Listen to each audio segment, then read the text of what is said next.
and welcome to the all-new, all-different number one comics podcast, episode number 52. Congratulations, Bob. We are a year old. I can't believe it. I know, we actually got through this year. We made it through a whole year. We made it through a new year. We made it through holidays. We did 50 episodes. Now we're at 52. That marks a year proper, I guess, right?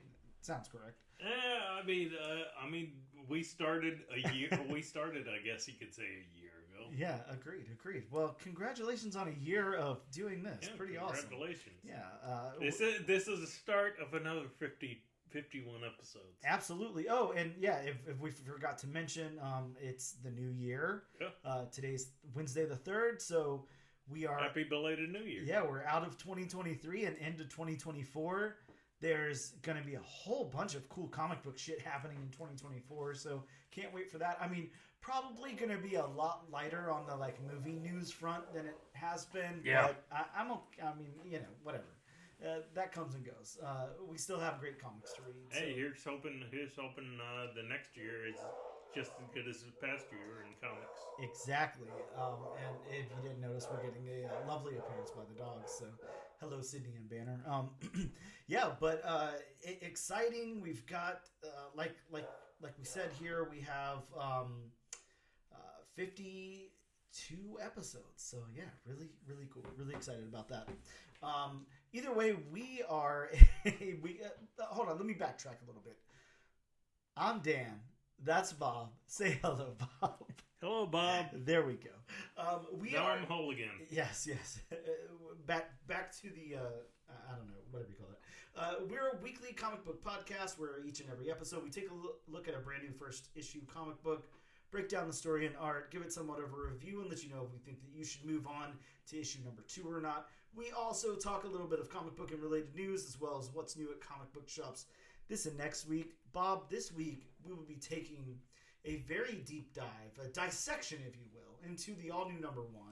From Marvel Comics, Miguel O'Hara, Spider-Man 2099. That's right. We are back to 2099. Can you say back to? Oh yeah, I guess if not. It's 2099, it hasn't happened yet. Yeah, I was gonna say, can you say back? Yeah, I guess you're right. I guess not. I think it's fitting though. It's a new year. Yeah. It's 2099 and Marvel years. I don't know. It's fun. I don't know if you have much experience with 2099. We were kids when that stuff was coming out, so I don't know how serious you were about reading comics or whatever. I definitely read a lot of the 2099 stuff, but I will say, those were really wordy comics, and all of it probably went over my head. So they were. I don't retain a bunch from it, except for Doom 2099 was cool. Ravage 2099. We had the Great Ghost Rider and Hulk and everything. There's a lot of cool 29. Of course, X-Men. I'm kind of like you. I remember a little bit from 2099, but I remember them being real convoluted. Oh yeah, very. It was a very convoluted time in comics. That is true. That is true. Yeah, I'm excited about this one, Bob. We're going to take a quick break, and we'll return in a moment to discuss news.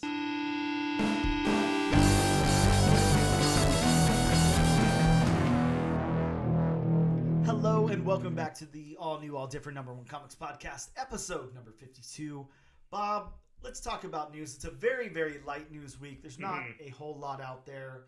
Not much happening. I thought it would be so much different now, given that the writer and actor strikes are over, but... Well, the unfortunate thing, especially from a little bit of, comic news we found out, with the writer strike, I'm sure there weren't a whole lot of movies that were deep into production when the strike happened. Yeah. So now that the strike is over, studios have to kind of not do a jailbreak, but it's kind of like everything's getting pushed back because nothing is really written. Yeah, and that makes a lot of sense. I think I don't know. It's crazy. Of course, you and I are probably, I guess at least a little bit different than some of the general movie-going audience or whatever, but there was a lot of talk before the strikes happened anyways of superhero movie fatigue. That had been going on, and if we are in the midst of that, then I guess this is a product of that as well. I don't know. We talked about it before. I don't really care. I mean, I'd love for there to be like lots and lots of comic book movies and TV shows and stuff like that out there, but I'm okay if the general audience is kind of done with it for now, and we're only going to get like a few things here and there. Like it's awesome to be able to see that stuff. It was, I guess, a little bit oversaturated, to a point, but I'm okay. There's plenty of comic books to read. There's still plenty of great original stories out there and everything. The problem with movies is like, they hit trends. Like it comes and goes. Like the superhero movie was like a big trend for a while. If people are kind of done with it, then I guess let the next thing come up and take its place if that's what it wants to do. Well, according to some stuff I've read, it almost sounds like Kevin Feige is saying he's going to start, or Marvel's going to start doing quality over quantity. Yeah, which I think is a great idea. Of course. Because Marvel, for a little bit there, especially with all the TV shows, did get a little bit... They stretched themselves a little too thin because, again, like we've said before, the average person is not going to watch all the TV shows like, two hardcore comic fans like you and I would. Of course. And I think this about it, though. I don't blame them for trying it all. I think that, they're basing their model off of comics. I mean, that's what you do in comics. Like, you spread it out. Like, you definitely have events happen nonstop. You have tie-in books all over the place. Coming out of the events. Exactly, yeah. I mean, at what time is there just like one event going on? Right. Hardly ever. Right. And it makes sense. It makes sense because, I mean, whether you want to, I don't know, whether you disagree with them or not, like, the MCU, Kevin Feige, like, it was like very, very innovative. Like nobody else was doing that. Nobody else made it work. Yeah, they were pushing boundaries. You kind of had to. So if it's kind of reached its peak and now it's going to slow down or whatever, they're really going to focus on some quality stories. I think that's awesome. I don't see any problem with that. I mean, I think the biggest problem that I have is there's still some deep dives that I really, really want to see. And I don't know if I'll ever get those. I don't know if we'll get another Man-Thing solo movie is something that I'd really like to see. But, we did get that Werewolf by Night special that had Man-Thing in it. It was very well received. Everybody loved that. I loved it as well. That was cool. Hopefully we end up getting our Blade at some point. But I'd love to see some more of that horror stuff. I personally, again, and I know I've said this before, if I was in charge of things over at Marvel or DC, and superhero fatigue was like, by the numbers, like a really real thing, and that's what was going on, I would just go into a different, genre with some of this stuff. Like, both publishers have deep, I don't know, lore and horror, science fiction, all of that stuff. It doesn't have to be like hero related at all. There's plenty of things you can do with that. So I don't know. It'll be interesting to see how that evolves. What happens? I mean, if James Gunn really wants to get obscure, like we know, especially from Guardians, he likes to do. Yep. Why not the Challengers of the Unknown? Oh, yeah, that would be a cool one, huh? Come on. I mean, who has heard of the Challengers of the Unknown? Yeah, outside of comic book readers, yeah, no one. Granted, we may not have the Fantastic Four or the Avengers if it wasn't for Challengers. Yeah, we wouldn't. Yeah, absolutely not. I agree. Yeah, that would be so cool. Why not? I don't know. Either way, that's just some, of our opinions. Let's talk about actual news, Bob. And speaking of the MCU, this is... probably the biggest piece of news out this week, comic book related. Stephen Yeun, is that how I'm supposed to say? Yes. Okay. Stephen Yeun exits Marvel's Thunderbolts movie. Yeah, that's a downer. That is. Now, here's the question, because I didn't follow this too closely. Was Stephen 100% confirmed to be playing Sentry? I don't think he was 100%. Yeah, I think it was more like 99.5. Okay, so we just assumed, that's who was playing. Right.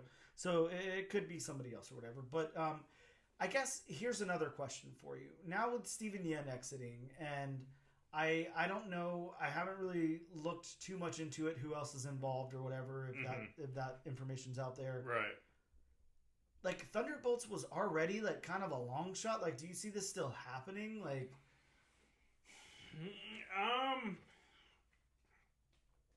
I don't. I don't know. I just don't know if. I mean, I could be wrong. It could be like your Guardians type thing, but I just don't think enough people know who the Thunderbolts are. I mean, they know who some of these characters are, but I mean, you're skewing away from the comics when you're doing those characters on one team.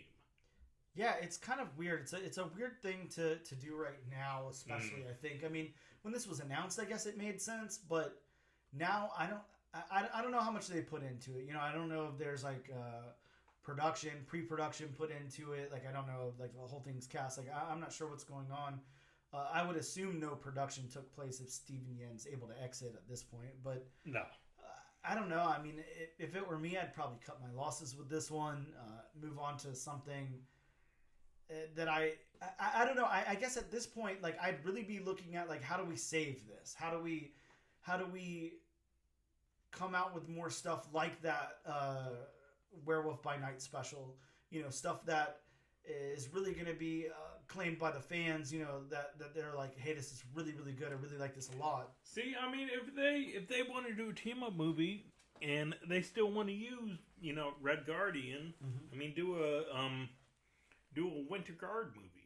Oh, Winter Guard movie would be really cool. Yeah, I agree with that. I mean, just get Red Guardian, Crimson Dynamo, Ursa Major. Who doesn't want to see Giant Sasquatch? I mean, that's your Russian Groot right there. Yeah, exactly. I don't know. This is weird, and I'm interested to see if it goes anywhere beyond this. But I kind of think that this will never happen. Especially with that news. Yeah, I'm kind of like you because when the team first got announced, it got announced later on that Ghost isn't going to be part of the team and that actress isn't going to return, and of course there was the big thing people had about why isn't Zemo on the team? Yeah, exactly. So yeah, I could kind of see this project being in developmental hell. Yeah, I don't know. There's God. I guess it was reported that there was other people involved. Official. Sorry. No, maybe not. Maybe there was never official announcing of the cast. But it is saying that the studio revealed that Francis Pugh, Sebastian Stan, David Harbour, Wyatt Russell, and Julia Louis-Dreyfus were going to be in the movie. God, I don't know. I'm really interested to see what happens with this, if anything at all. So I guess we can just go ahead and put a pin in that one, and we'll report back later whenever we get some official announcements.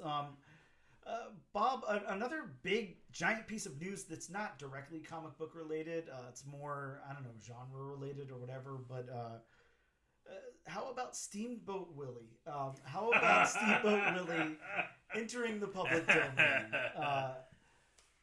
It's funny, and I actually talked to a couple of guys at work about this. Of course, I mean, they're about 20 years younger than I am, so they had no idea who Steamboat Willie was. I mean, we shouldn't know who Steamboat Willie is. That definitely predates us. Pretty much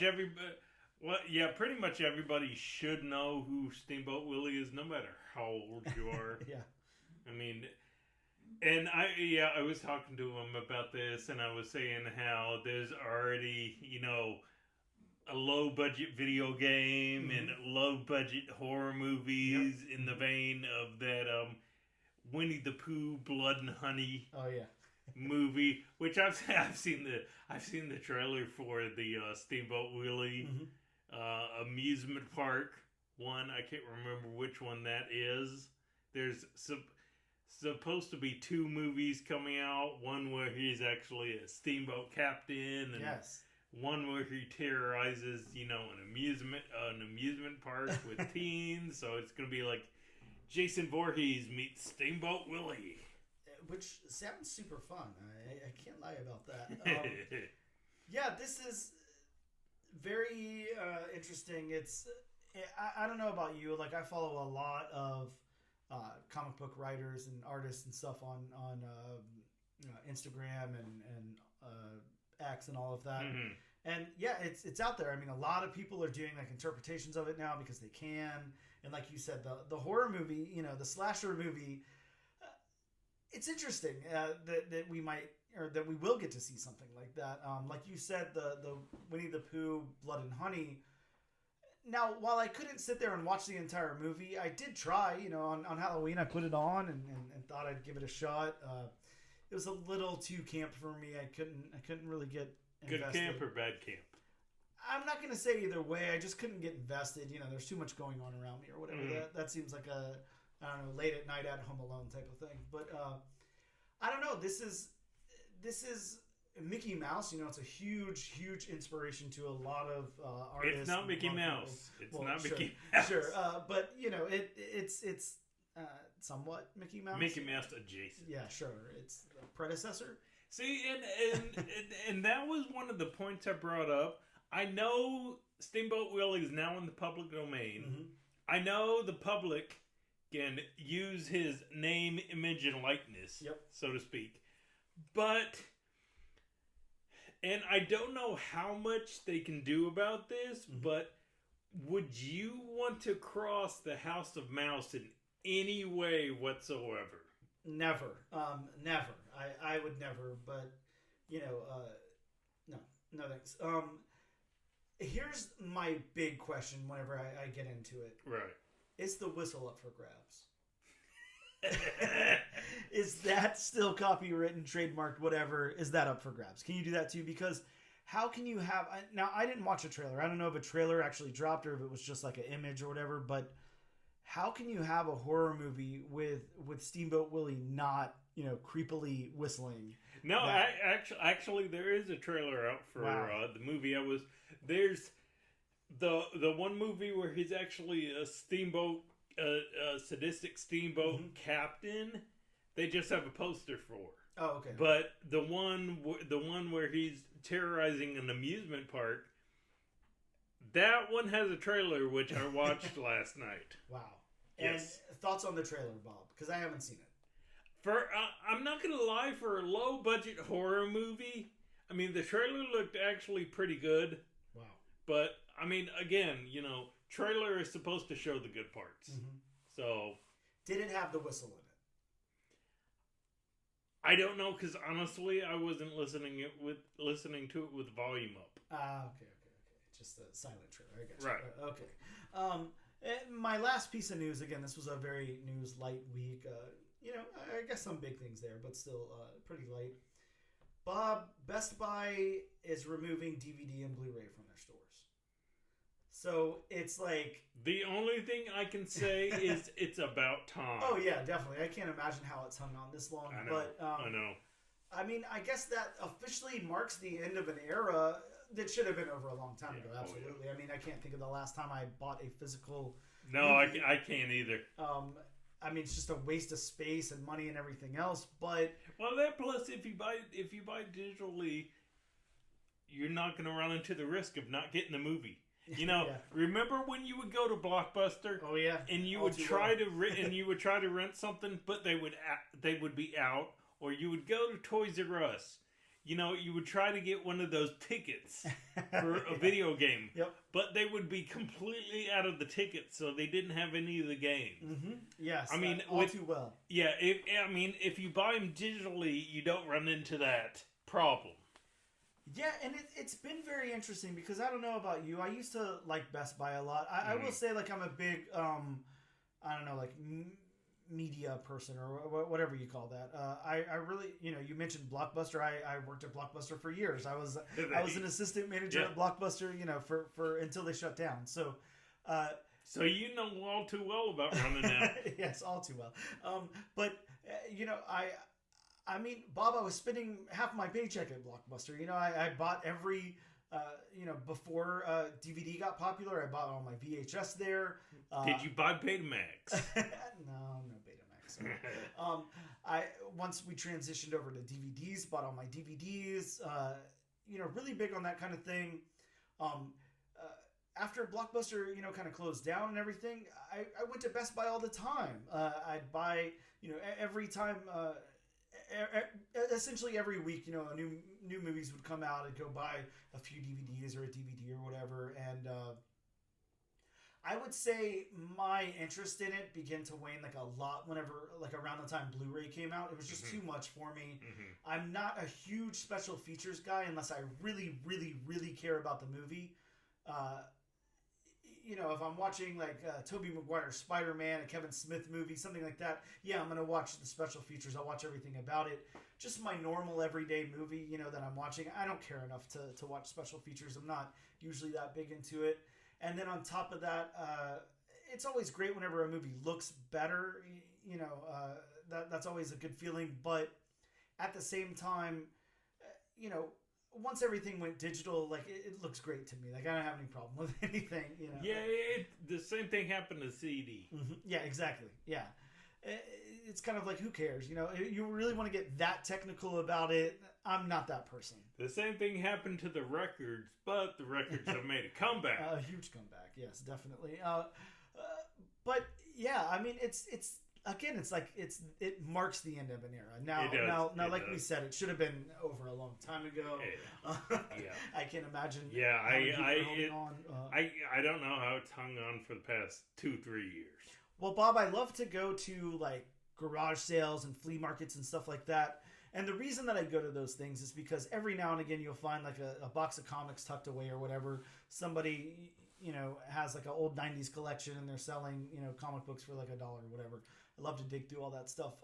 But yes, DVDs for the last, 10 years or so have been the most like predominant thing I see at those places. They're trying to give them away basically. Well, and here's another thing I'm surprised has hung on for so long.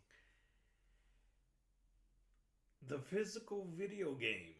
I mean, a physical disc. Yep.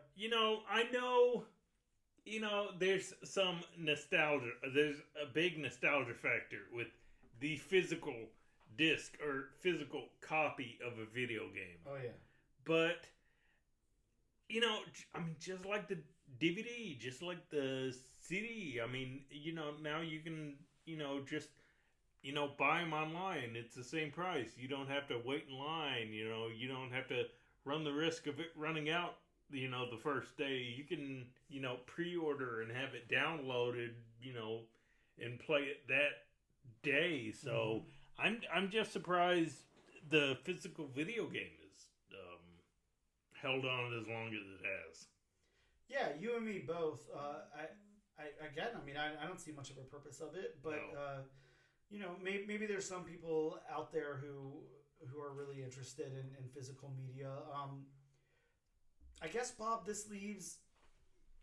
this could just be the beginning of Target, Walmart, scrapping physical media from their stores as well. Yeah. I don't know.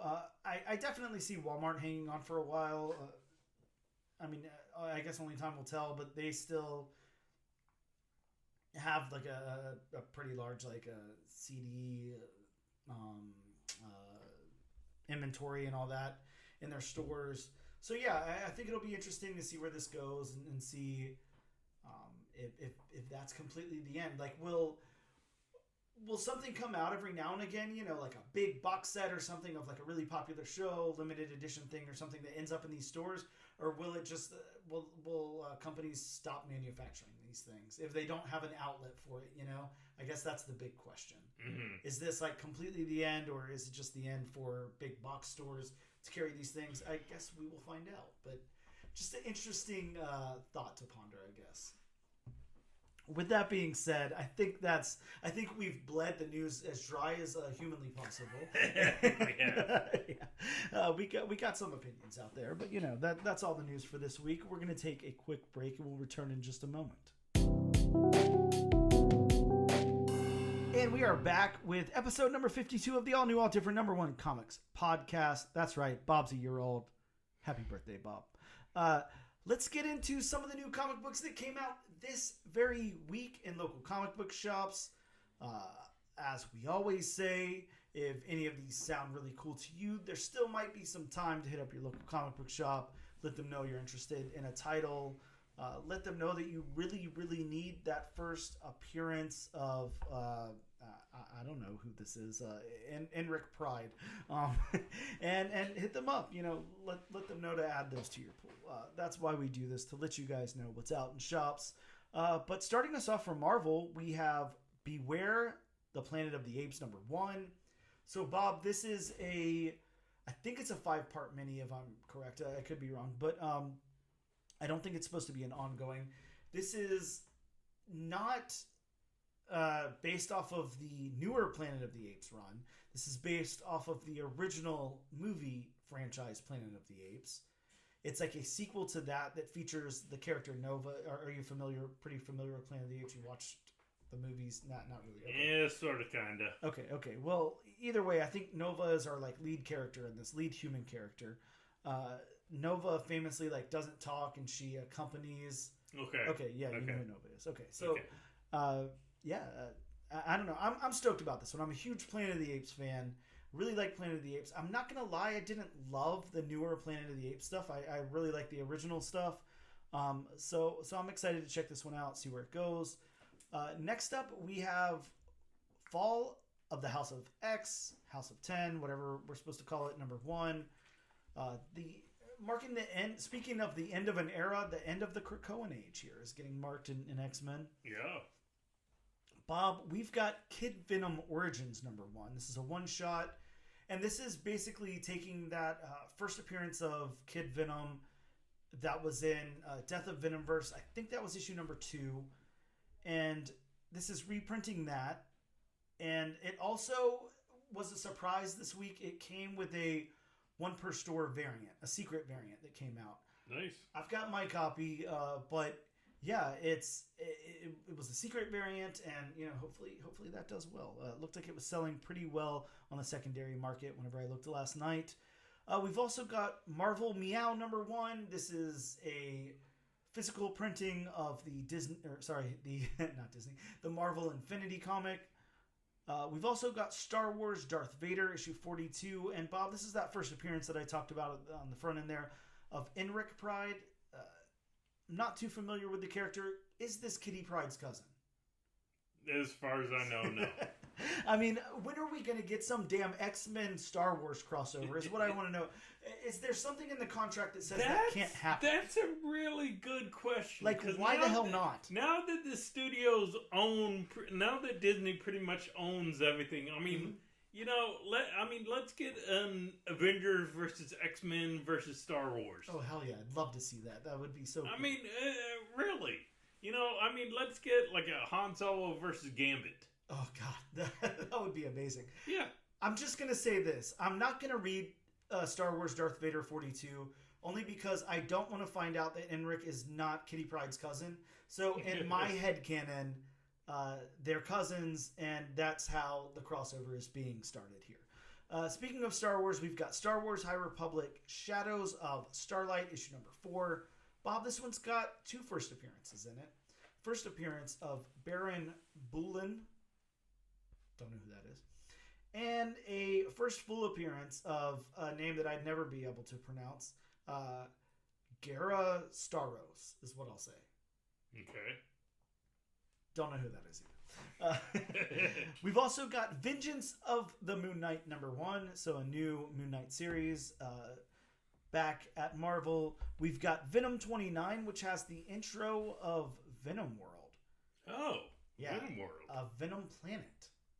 So instead of Battle World, you have Venom World. Yeah, Bob, if you had to pick a planet to live on, would Venom World be one that you would consider? No, I'll pass. I'll pass on Venom World. Venom World sounds like a rough place. It really does. Oh, God, I can't even imagine.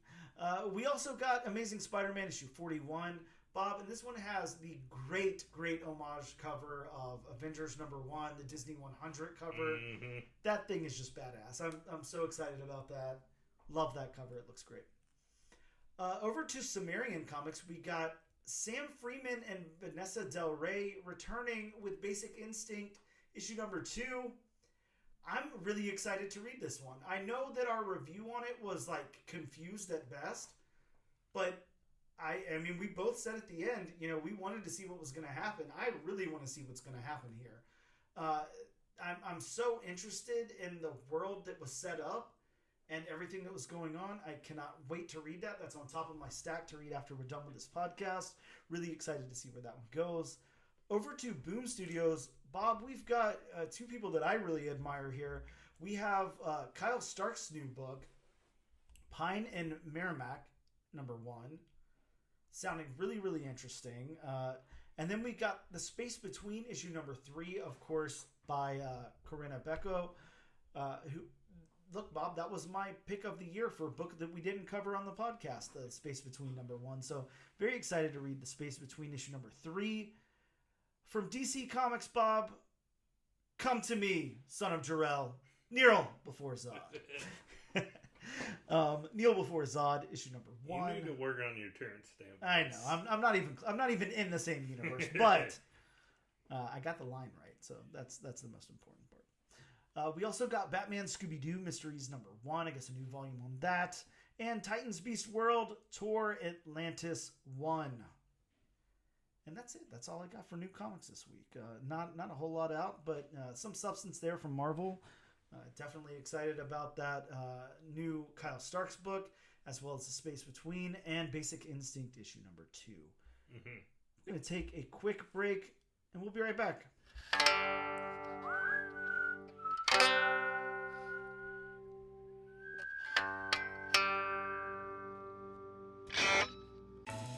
Do you listen to albums start to finish? Do you love concept albums? Are you always the first one at a party to bring up King Gizzard? Say no more. The Album Concept Hour podcast has everything you need. We have hot takes. It's like Voltron. It's just like Voltron. It's like Voltron with jazz. This is emo. This is Willie Nelson's emo trip. Bad improv attempts. That was. Let's all do our best Aussie accent. Let's not. Let's alienate all the Australians. And sometimes we even learn something. As they listened again and again to the song in the control room, Axel started saying, "Where do we go? Where do we go now? Where do we go?" Shut up. Spencer turned down the music and said, "Why don't you just try singing that?" And thus the last part of the song was born. Listen to the Album Concept Hour wherever you listen to podcasts. And now, Bob, it is time for the potatoes and potatoes portion of the show. We are going to talk about the all-new #1 from Marvel Comics this week, Miguel O'Hara's Spider-Man 2099. Bob, what's happening here? Let me give like a quick, not synopsis because we'll get into all that. What's happening here is Marvel has given Steve Orlando the keys to Spider-Man 2099 and said just drive, which is really cool because he's the writer on all 5 of these. It's a 5-part series. They're like they're like individual one-shots, and each one has a different artist, has a different creative team other than Steve Orlando. He's writing them all. So he's penning them, but he's got different creative teams to help him realize his vision here. That I did not know. Yeah, so it's really cool. I really kind of like it a lot because what's going on here is, you know, like we had talked about earlier, how I would like Marvel to take a deep dive into kind of their horror element in the MCU. That's what Steve Orlando is doing here with Miguel O'Hara. He's taking like these horror characters and teaming or pitting up Miguel O'Hara against them. I don't know. I think this is really cool. This is very, very interesting. This is something that I don't really think has been done before, at least that I can think of. And this is, like I said, it's 5 parts. So the first one, kind of dealing with the Blade 2099 as well as the new Marvel Zombies 2099. The second one, as alluded to here in the back end of the book, is going to have to do with Dracula. So Tomb of Dracula. We're going to have that Dracula character there. The third one dealing with Werewolf by Night, which I guess this is a 2099 Werewolf by 2099 is what they're calling it in the solicit there. The next one is, Bob, if you don't remember Terror Incorporated, Terror Inc. Yes. Yeah, so that's what we're getting there in the fourth one. And then in the fifth one, Bob, my favorite character of all time, with this really cool, like, cybernetic, like, techno suit. We've got Dr. Theodore Salas there, Man-Thing, versus Miguel O'Hare. So pretty stoked about that. Very, very cool. Let's get into the synopsis here from Marvel's website.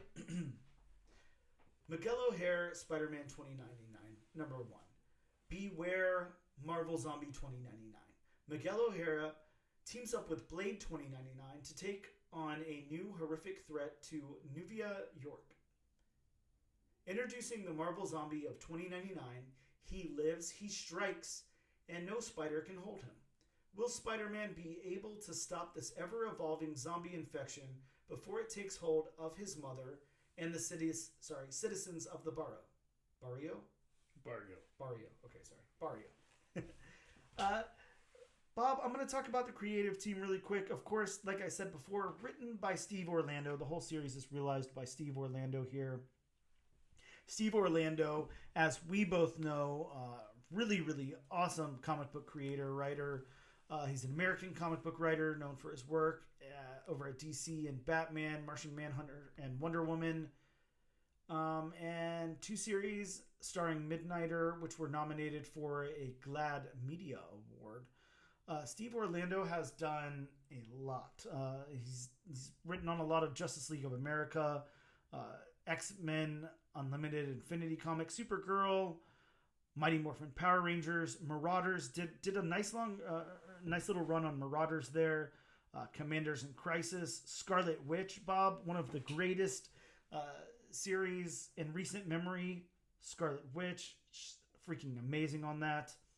The Unexpected, Batman and the Shadow, Gotham City Monsters, Electric Wizards, Batman and Robin Eternal, Crude, Loaded Bible, Blood of My Blood, Undertow, Exorcist Never Die, Dead Kings, Spider-Man 2099, Exodus, The Shadow and Batman, Transformers, King Grimlock, Astonishing Iceman, Bulls of Beacon Hill, Spider-Man 2099 Dark Genesis, Namesake. He's written on Heavy Metal, Aquaman Deep Dives, Miguel O'Hare, Spider-Man 2099. Oh, sorry, that's this book. Curse of the Man-Thing from 2021. Detective Comics, Nightwing, Gotham Academy, Sainted Love, Justice League. Bob, the list goes on and on and on. I'd be here all night if I talked about everything Steve Orlando has done, but know that Steve Orlando is a very prolific creator. I'm going to talk about the artist, and like I said before, this artist is unique to this particular one-shot. It's not the same artist on each title. So this is, and I'll have to open the book again, Bob. Let's see if I can. Nope. Devmalia Promenick. Yes. Wow. Can't believe I said it. Devmalia Promenick is a Indian comic book writer, comic book artist, who's worked for Boom, Image, and Vault, and now Marvel. And he's worked on Dune, House, Atrocities, Paradiso, Vampire the Masquerade, Winter's Teeth, Adventure Time, Drifter, Faucets, Alien, Black, White, and Blood. Oh, I don't think that's actually come out yet, Bob. Nope, that's for February. But no, there is an Alien, Black, White, and Blood. Spoiler alert. That he's worked on. Blade Runner 2039. And a few other things. Not a lot, though. Kind of newer in the game here. Does a pretty outstanding job, if I can just foreshadow with that. I'm going to get into my synopsis of the book. Miguel O'Hare, Spider-Man 2099, number 1, opens with a husband and wife in Prospect Historical Cemetery as the wife Barbara appears to be killed by zombies. Months later, the husband is working on a treatment. Next, we meet Spider-Man 2099, and his zombie-infected mother tries to attack him. Miguel incapacitates her and brings her to Blade 2099 for help. While Blade keeps Spider-Man's mother, Spider-Man goes to a guarded area to investigate. Spider-Man meets some more zombies as they try to attack him. Then we flash over to Blade in Nevada. Blade is attacked, and we properly meet Southie, the man whose wife was attacked at the beginning, and his scientific trial to introduce this controlled zombie infection to the public, starting with himself. Southie tries to infect Miguel and is unsuccessful, and then a huge horde of Southie's zombies wants to tear him apart, and Spider-Man leaves him to them. In the end, Spider-Man retrieves his mother from Blade, and Blade found a way to treat Miguel's mother, but not cure her, and the zombies are then shipped off to another planet. Bob, I didn't ask you right at the beginning there, is that how I'm supposed to pronounce that character's name? Is it Southie? That's what I got. Okay. Yeah, I mean, that's how it reads. Just wanted to make sure before I sounded too dumb. But yeah, I already recorded it. You got the artist right. That's all that matters. That is all that matters. I can't believe I got it. Let's break down this book, Bob. I've read it twice. I know you just read it right before you came over. Hopefully it's fresh in your mind still. How about the story beats here from Steve Orlando? How do you feel like that was executed in telling this story? I think the beats flow. I mean, you know, he spends just a little bit of time with, you know, why Southie is doing what he's doing, and then, you know, it cuts to Southie. You know, of course, like all scientists, they usually always end up experimenting on themselves. Yeah, of course. I mean, you can't be your first patient. And, you know. Yeah, for good or for bad, and then you know it goes to you know, the fact that Blade's mom got, or not Blade's mom, but Miguel O'Hara's mom got infected. You know, him going Blade. You know, Blade finding out that, you know, it's not an outbreak, it's all, you know, trial, and that the barrio is just the petri dish, so to speak, for the trial. Yeah, I'm with you. This is, I think you have to remember, because you know, when we picked this book, I can't say that I recalled that this was kind of like a one-shot. Of course, that's not always immediately disqualification from our podcast. I mean, we've done a couple of one-shots. It's something we kind of shy away from. We like to do ongoing, at least a mini, you know, because the point of our podcast here is to let people know if they should move on to issue number 2. I feel okay with this one because, you know, even though it's not an ongoing story, it's not a to me, it's not a one shot in the technical sense. Yeah, exactly. It is like a self-contained story, but this sets up for what's going on forward with Miguel here, and what Steve Orlando is bringing to it. And the reason that I bring that out right now, you know, we're talking about the beats and everything.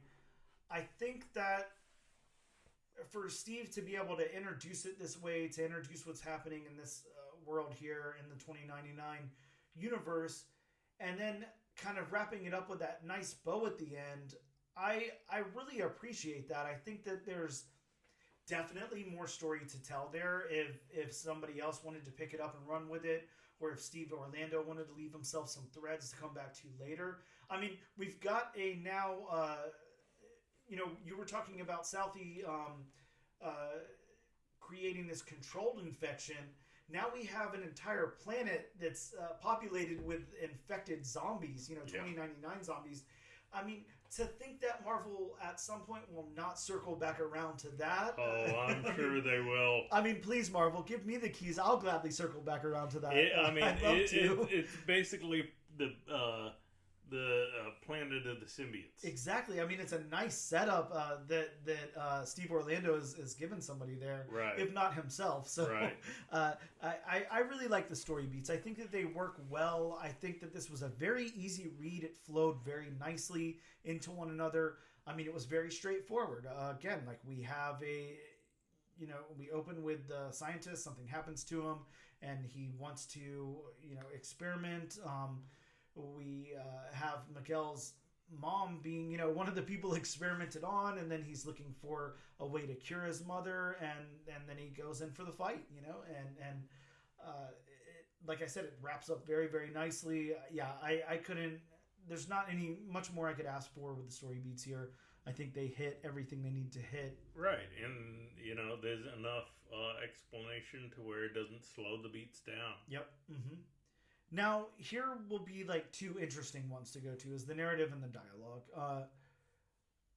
Narratively, this was told in a way. Sorry if I'm like a little stilted here with my thoughts, but I always have to think, whenever we're going back to something like very, very 90s, like something like a 2099 or whatever, like what are my expectations? Do I expect them to just revisit this world the way it was? Do I expect them to add like a new modern twist on it? I'm going to say with 2099, I'm always expecting to go back the way it was, like in the time it was created. I'm expecting a lot of narrative, a lot of dialogue. I think that this was pretty smooth in my opinion. I was scared. Steve Orlando's not, for me, like famously like super wordy or anything. He can get his point across, through the art and everything.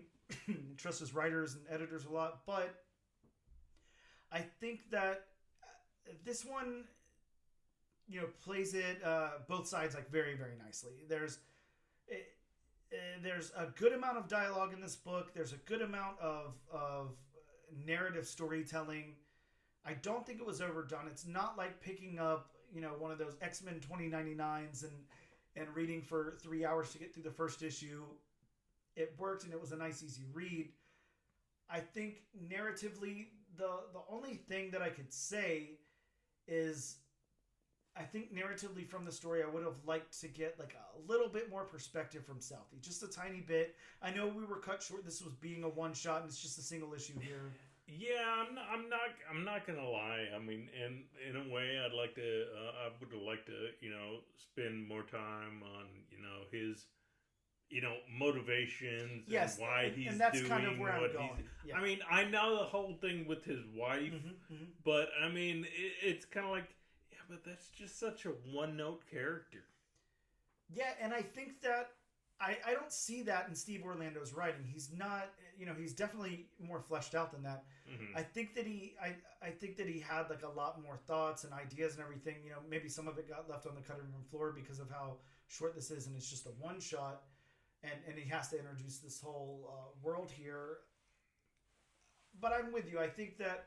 I'll give it this. I think that it's definitely intriguing enough. I want to know a lot more about Blade 2099, and I want to know a lot more about Southie. And I just think that narratively that those two left like a little bit more to be desired. And I don't think that that's a bad thing. I think that, you could overcomplicate it. You could overdo it. Mm-hmm. I mean, we've seen that done a million times, so I'm not blaming anybody for that. Other than I just would have liked to have a little bit more time with both of those characters. In the narrative sense is all I can say about it. Now, the world building, I'm going to go ahead and say I love the world building here. This is very, very fleshed out. We're in like a pocket of the 2099 universe, the barrio here in. How am I supposed to say that, Bob? Nueva, York. I love the world building here. I think that it's done really, really well. Of course, we're all familiar with Miguel O'Hara here. We've been more familiarized with him lately because of the Spider-Verse movies and all of that. And it was nice to call back to him and see him again, and especially see his part of the world and everything. And then, aside from just the world building, the characters that are introduced here, the zombie horde, the Blade 2099, all of that done really, really well. I really, really liked that a lot and appreciated the use of Blade 2099 in this book. I thought it was a wonderful use to kind of team up here with the zombies and everything. What are your thoughts on the world building, Bob? Yeah, I mean, my thoughts are pretty much the same as yours. I mean, I like the way they fleshed out this world. I mean, they, of course, they told about the inhabitants of the barrio, being affected. That was pretty much ground zero as far as the infection, which, I mean, we know the real life barrio in New York is, supposed to be one of the lesser off areas. So Steve got that across that it's kind of frowned upon, kind of looked down upon. So yeah, I like the world building, the way he fleshed out everything. Yeah, exactly. It translated well over to this, and on top of that, I would say, going back to that portion of the story, I like how Steve illustrated, through the writing there. We had that, security of the barrio there, and the one guy who, basically led him through, knowing that it would, cost him his job and everything. But like Miguel was saying, like, it's going to save him his life. I really like that. I like the way that came across. I do appreciate the world building here. I think that it was done really, really well. Let's get into the artwork, Bob. Let's talk about now. I'll have to say Dev Malia. Dev Malia. That's hard for me to. Well, all names are hard for me to pronounce.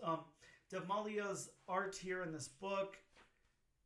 Man, the character art, flawless for me. I really like it a lot. I think this is a really good team up. I think that he's done an outstanding job. He does something that I like a lot, which is you can tell that he's very, very skilled. You look at the close-ups of faces and stuff, and he's nailed them to perfection. There's a lot of detail and everything. But then like a panel later, he like skews it, makes it really, really weird, and gives you something that's very not traditional. I like that a lot because it shows like a lot of range. And it's not boring to look at. I'm not looking at the same thing over and over again. There's a sense of consistency to it, but I just feel like he can really show like a lot of range in this book. I really like this artwork a lot. It's very gritty. It's very cool. What did you think about the character art? My biggest thing, especially being a Spider-Man 2099 book. Yeah. How does Miguel O'Hara look? Oh yeah, how's he look in that costume? Exactly. Yeah. And he definitely nails that. Oh yeah. But I'm like you. Like when they're not zombies, I mean the faces look, pristine. I mean you can tell everybody apart. And once they go zombie or zeros. Yep. As they're called in this comic. I mean, you get the faces that are kind of, obscure. Yep. Yeah. It's got a really cool look to it. A very cool stylized look in here. Some really good artwork.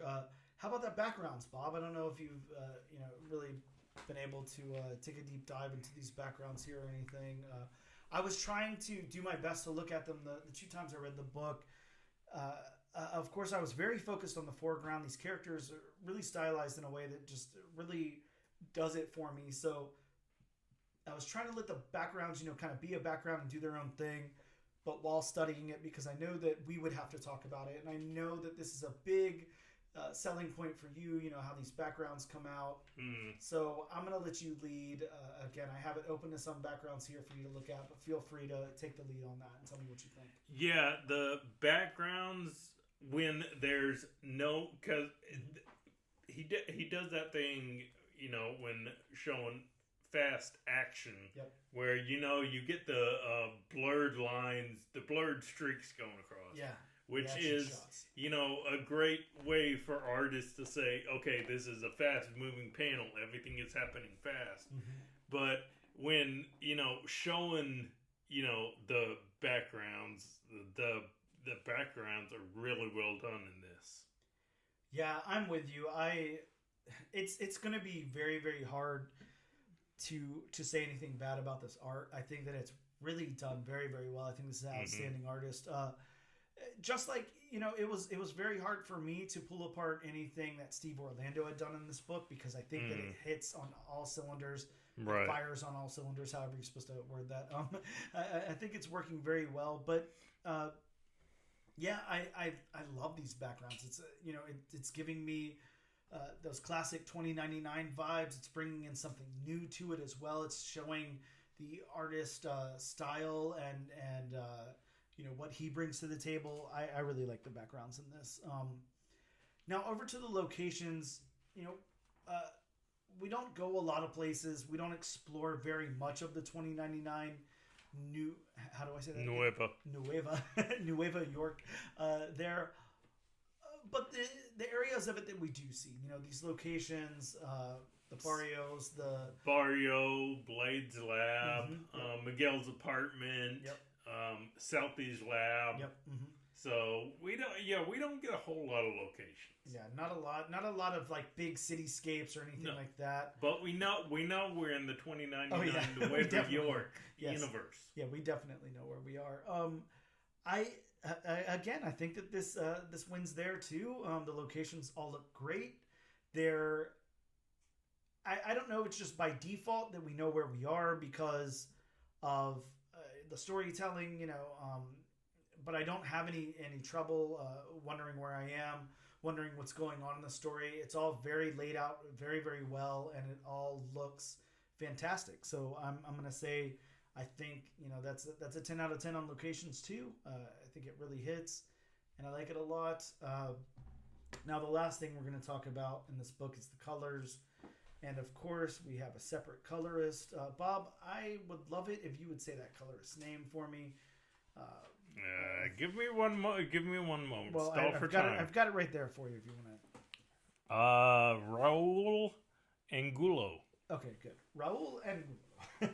And Raul Angulo has done a lot of stuff. They've worked on a lot of things. Colors on a lot of things.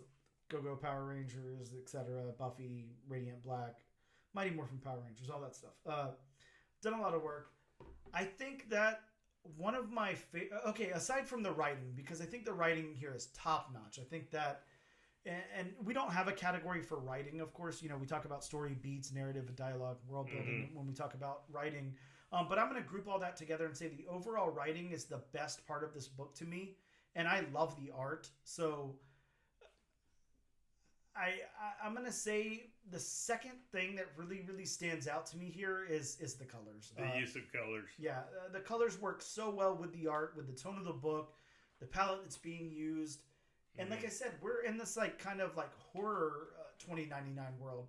All of these are like horror elements. All of these Miguel O'Hare 2099, Spider-Man 2099 books from Steve Orlando are going to be horror themed. So I'm expecting this kind of palette. I love it. I really like the use of color here. I think that it really complements the writing and the art very, very well. Yeah, they're bright where they need to be. They're muted where they want to be. I really love, as I've talked about in other comics, I really love his shadow work. Oh, yeah. The shadow work is phenomenal. Yeah, this comic. So, yeah, the colors are even that yellow sepia tone, where they need to be. So, yeah, I'm really impressed color and art-wise on this book. Yes, completely agreed. I love it. Now, the most important question that we always ask here on the podcast, is this enough to get you to call your local comic book shop and ask them to add issue number 2 to your pool? Bob, do you recommend that our listeners check out issue number 2 of Miguel O'Hare, Spider-Man 2099? I do. That's a big yes. Yeah, I'm completely with you. I think that you could tell that we were both sold on this book from the beginning. Number one, Steve Orlando for me personally is a big selling point. That Scarlet Witch book is just kind of flawless in my opinion. It's so well written, so well done, so well realized, and Steve Orlando is just a huge heavyweight in comic book storytelling right now. So yeah, pretty much you print his name on the cover of any book and I'm there. But aside from that, just going into the book, by itself and everything, the story that's being told here and the potential for the stories to come, like I said, we've got Werewolf by Night. We've got Tomb of Dracula coming up next. We've got Terror Inc. That's a throwback. We have Man-Thing, my favorite character of the entire Marvel Universe. In case you don't know this. Yes, right now. exactly. In case I don't say that every episode. I'm really, really excited to see Steve Orlando play in the Sandbox. And I'm excited, too, because, I would think if I teamed up with an artist as well as this artist here, that I would do my very best to stick with that artist. So I'm very excited to see what Steve Orlando has up his sleeve, because he's working with a different artist on each and every one of these. So I think that we're going to get some different tones. We're going to get some different stuff going on. This is almost like anthology-like in a way, and this is very, very interesting to me. I couldn't ask for anything more. This is a very, very good comic. Bob, we had to spend a lot of time picking our top books of 2023, last week, and we did a bonus episode on that. If you guys haven't checked it out, make sure you go check it out. It's really fun. Me and Bob talk about all of our favorite writers, artists, covers, all that kind of thing. I would say to start off a brand new year with this being our first book, it's already going to be hard as hell picking. Now books.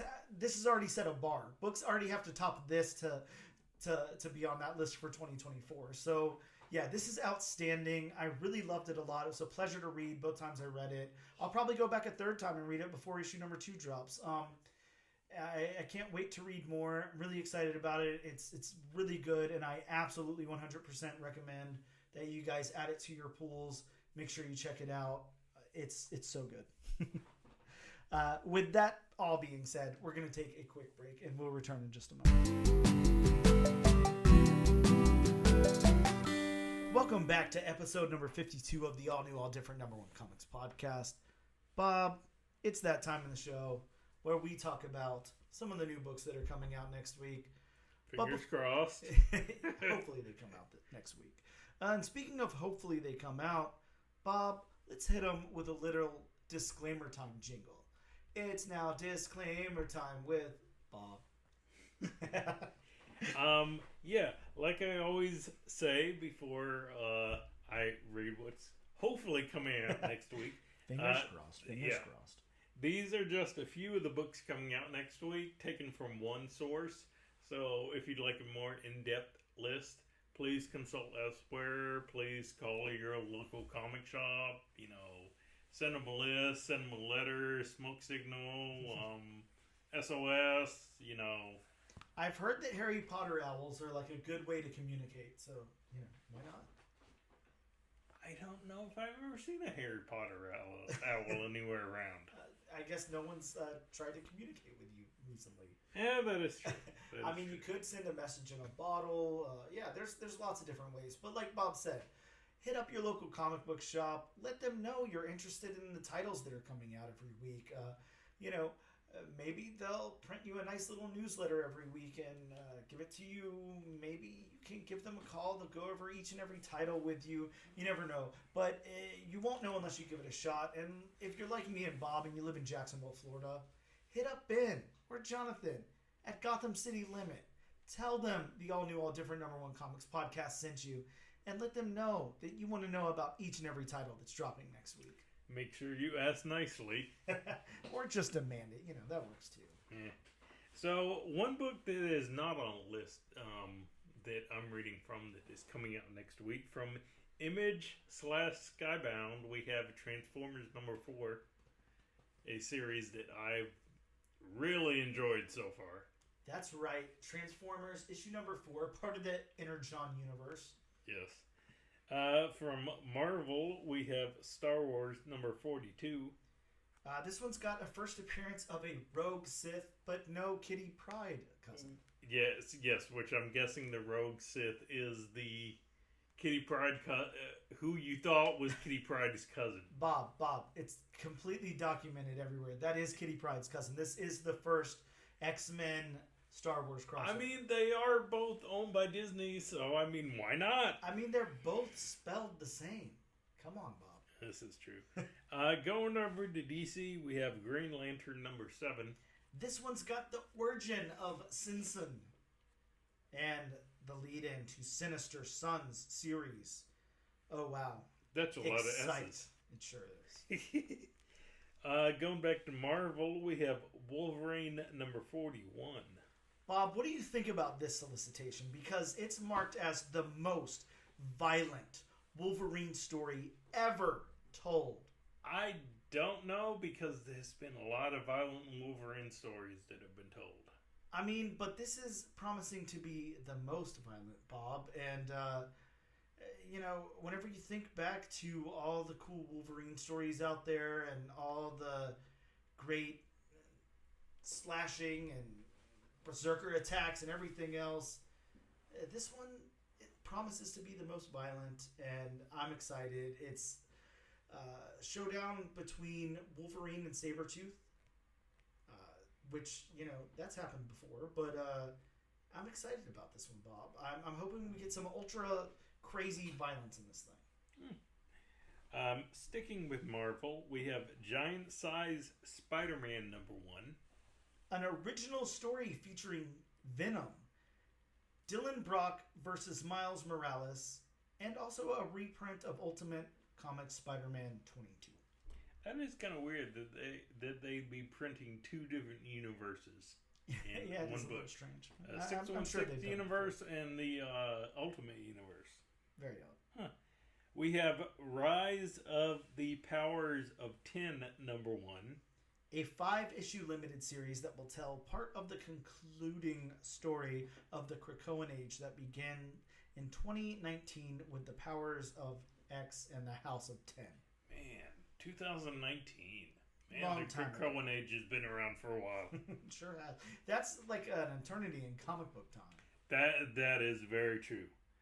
And finally, we have Ultimate Spider-Man number 1. Bob, how excited are you for a return to the Ultimate Universe? I am. This one's got the first full appearance of Peter Parker married to Mary Jane with a son and daughter. We have suburban dad life Spider-Man. Can't wait to see that. This one, Bob, when I was looking at Midtown at this, I mean, there's like no less than 50 covers on this thing. Some amazing covers, really cool stuff. I can't wait to read this. Just that regular A cover looks amazing. And I'm loving the Ultimate Universe design that they're doing on these with the kind of a little bit translucent white panel going down the left side of the book. Just really cool. It kind of harkens back to the old days where you had those borders, those anniversary borders with like everybody's faces. Yes, exactly. Yeah. Such. I'm really digging the trade dress on this. Looks really, really cool. With that being said, Bob, that's going to bring us to the point in the show where we figure out what we're covering next week. Of course, fingers crossed. Yes. Of course, we're here with our unsponsored website, wheelofnames.com, which we use each and every single week to determine the book that we're going to cover. But I would like to throw out there, if you listen to the Best of the Year episode, the bonus episode that Bob and I just did, you will know that our mutual book of the year was Where Monsters Lie. We ended up covering that book because a listener was the one that suggested it to us. So I'm going to throw that out there again. We want to find the best book of 2024. Oh, please. And we could definitely use you guys' help. So please, for the love of God, let us know your suggestion. I'll go ahead and make sure that I put a poll up or something where you guys can suggest. And I'll keep that open for like 2 or 3 weeks so we can get some good suggestions pouring in. But please, we love the interaction and we love the suggestions. So keep those coming. And maybe we'll find another best of the yearbook. Yeah, that one was such a home run by It sure was. Whoever suggested that. Please, let's do it again. Yeah, do it again. Even if it's the same person, let's keep that going. But onto the spinning, Bob. We've got 4 books here on the wheel. Hopefully they all come out. But looks like yes, Bob. So the book that it landed on was There Was Another Life. The book that is being released by Source Point Press that we hope is actually coming out. Yes. And we hope that our local comic book shop got at least 2 copies of. We're going to get on the horn and hit them up just to make sure that we can reserve a copy if it is. But we are going to do a backup spin and we don't have to talk about that on air. But yeah, our backup book is Rebel Moon, House of the Blood Axe. So looks like we won't be covering Ultimate Spider-Man, but that's okay. There's still plenty of time to cover more Ultimate books. And that about wraps up the show. Thank you guys so much for tuning in. Well, I just wanted to... yes, please. Yeah, I just want to say before we end the show, I recently found out from Dan, thank you, Dan, for letting me be aware of this, but both of my picks, the variant cover and the regular cover and the variant cover, have both been posted to the Instagram stories of Ani Press and World Tree. Yeah, such a cool honor. I mean, that is really cool. Yeah, again, like, you know, we've talked about it before. We're just two guys, you know. Yeah. We're just two guys who like reading comic books. It's so amazing how responsive the comic book community is.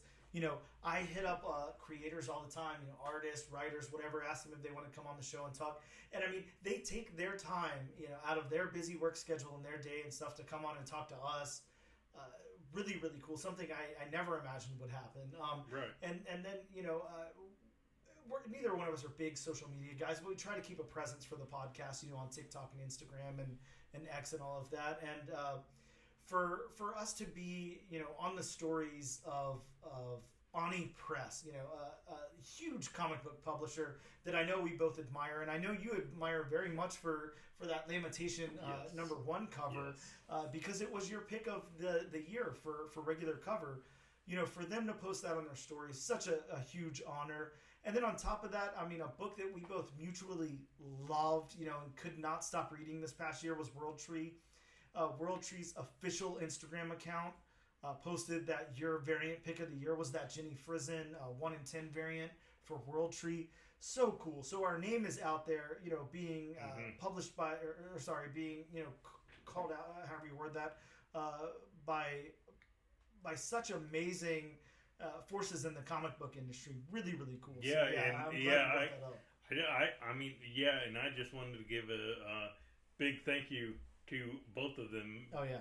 You know, when I was making my picks, I mean, I was just being 100% honest. Exactly. Those were my two favorite covers of the year, and I was in no way, shape, or form expecting for that to happen. Yeah, exactly. And for that to happen is just such an honor and so flattering. So, thank you, Ani. Thank you, World Tree. Yeah, very, very cool. Thank you guys so much. With that being said, make sure you guys do check us out on social media. You can check us out on Instagram, and like we said, you can go to the official World Tree account. You can go to the official Ani Press account and possibly see your good old podcasting friends posted on there. But we're on Instagram at ANAD_1 Comics Podcast. We are on X at ANADNO Comic Pod. We're on TikTok at ANAD_1 Comics Pod. You can also check us out on YouTube under the Comic Book Channel. This and every single week, we love to give away a copy of the book we just read. All you have to do is use the hashtag AllNewAllDifferentNation on a social media post of your choice to be entered in the giveaway. Thank you guys so much. Happy New Year. Happy 2024. We'll see you next week.